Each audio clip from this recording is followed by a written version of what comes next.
Ka-hoops, kakagising pa lang natin, may panibagong trade na agad na pinag-uusapan sa PBA.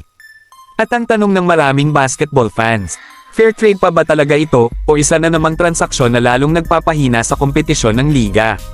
Dahil matapos ang mga nakaraang kontrobersyal na galaw, muli na namang nasangkot ang Terra Firma at San Miguel sa isang trade na siguradong hawati sa opinyon ng mga fans.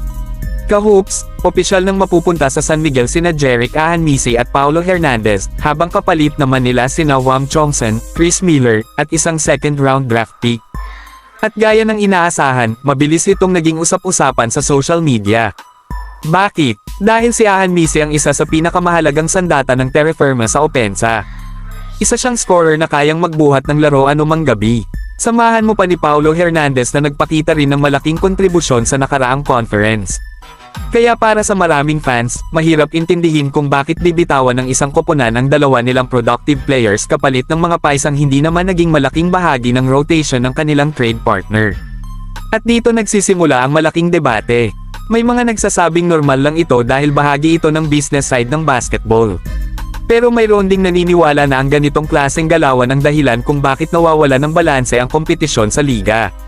Kung ikaw ang general manager ng isang team, papayag ka bang mawala ang isa sa pangunahing offensive options mo nang walang malinaw na kapalit na kapareho ng halaga? Iyan ang tanong na hanggang ngayon ay pinagdedebatehan ng mga basketball fans. Ka-hoops, bago tayo magpatuloy, comment mo agad sa ibaba. Fair trade ba ito para sa Terra Firma, o lamang na lamang ang San Miguel sa deal na ito?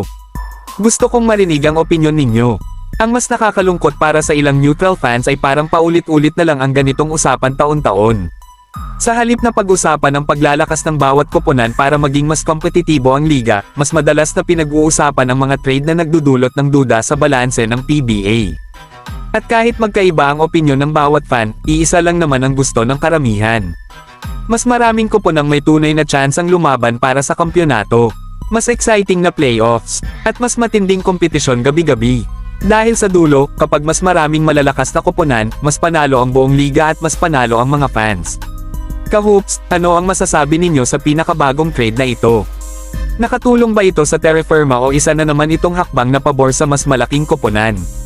I-comment ninyo ang inyong opinyon at makisali sa diskusyon.